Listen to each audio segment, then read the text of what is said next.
Hola, curiosas y curiosos de la historia. Según el diccionario de la RAE, Sibarita se define como natural de Sibaris, ciudad del Golfo de Tarento, en Italia, fundada por los aqueos en los años 720 a.C. y célebre por la riqueza y el refinamiento de sus habitantes. De ahí que este término haya quedado para designar a las personas amantes de placeres exquisitos. Y hoy me apetece muchísimo hablar de ese pueblo. Un pueblo muy, pero que muy curioso. Interesante, ¿no? Y si quieres estar al tanto de todos los vídeos que cuelgo cada semana, suscríbete y dale a la campanita. Soy JJ Priego, esto es Historias de la Historia y aquí se cuenta la historia de otra forma. ¿Quieres saber más? Acompáñame.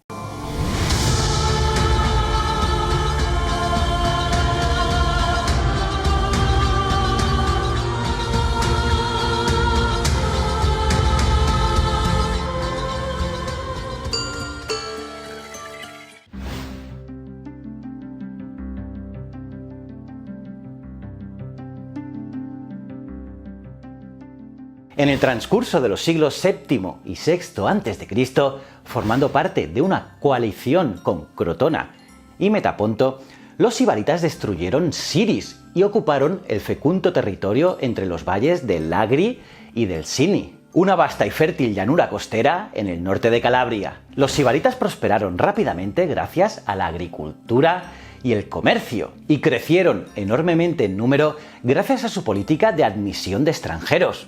Por cierto, una aberración para el resto de ciudades. Y signo de la gran expansión del estado sibarita en este periodo es la acuñación de las famosas monedas de plata de la ciudad, con el símbolo del toro y la leyenda Sibaris. Estas monedas tienen la peculiaridad de que fueron acuñadas según la técnica llamada incusa, con la efigie en las dos caras, en el anverso en relieve y en el reverso en profundidad. Aquel poderío también se reflejaba en la abundancia, el lujo, el confort y en el buen comer. De hecho, curioso, sus chefs eran famosos por sus originales y sofisticadas recetas, tanto que incluso para proteger su arte culinario se promulgó una ley, una ley que les daba la exclusividad de explotación de sus nuevos platos durante un año, lo que podríamos considerar como la primera ley que hizo referencia a los derechos de autor. Y ya metidos en faena, para no perder ni un instante mientras disfrutaban de sus opíparos e interminables banquetes, inventaron el orinal. Y de esta forma, ni la llamada de la naturaleza les obligaba a ausentarse de sus quehaceres gastronómicos. Curioso, ¿verdad? Según Diodoro de Sicilia, historiador griego del siglo I a.C., la gente de Sibaris eran amantes del lujo y esclavos de su vientre. Asimismo, para no perturbar su tranquilidad, paz y sosiego, estaban prohibidos, por ejemplo, los gallos. Sí, gallos fuera. Pero no solo eso, ya que los oficios más ruidosos, como por ejemplo los herreros o carpinteros, debían desarrollar su actividad extramuros.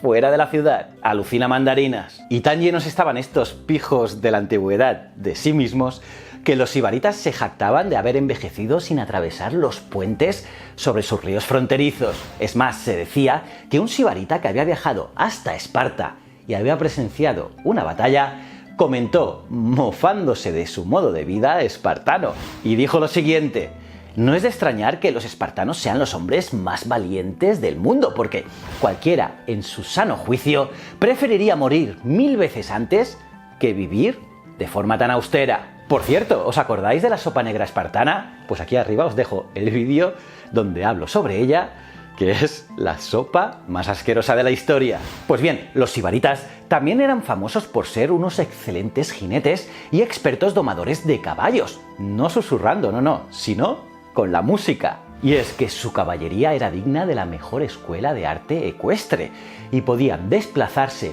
perfectamente conjuntados al son de la música. Como si los caballos bailasen una danza que conocían a la perfección. Pero en el año 510 a.C. se rompió la alianza con Crotona y los sibaritas decidieron atacar a su otrora aliado. Y de esta manera, la majestuosa caballería sibarita estaba formada y presta para el ataque, pero los de Crotona conocían las tácticas militares de sus antiguos aliados. Así que cuando se ordenó cargar a la caballería, una melodía extraña y arrítmica comenzó a entremezclarse con la música interpretada por los sibaritas. ¿Y qué pasó? Pues que la mezcla de sintonías confundió y mucho a los caballos y provocó un desbarajuste total entre la caballería, momento que aprovechó Crotona para atacar y aniquilar la caballería. Así pues, derrotado lo mejor del ejército de Síbaris, entraron en la ciudad y la destruyeron completamente. Piensa curioso que incluso desviaron el río Cratis para inundarla y evitar que la ciudad fuese reconstruida. Tela, ¿eh? Y muchos testimonios que nos llegan de la antigüedad creen ver la destrucción de Síbaris como la venganza divina por su orgullo, arrogancia y lujo excesivo. ¿Cómo os habéis quedado, curiosas y curiosos? ¿Qué os ha parecido esta historia? Tela, ¿no? Los sibaritas. Podéis dejar vuestras opiniones en los comentarios. Me encanta leerte. Y nada, aparte de darle like al vídeo, suscribiros y campanita, os recomiendo este vídeo aquí, que tienes que ver sí o sí, porque es tremendo. Y si no eres suscriptor, pues no sé qué haces, dale ya a este botón. Y estos dos botones son mis otros dos canales, tanto Ciencias de la Ciencia como Easy Promos TV.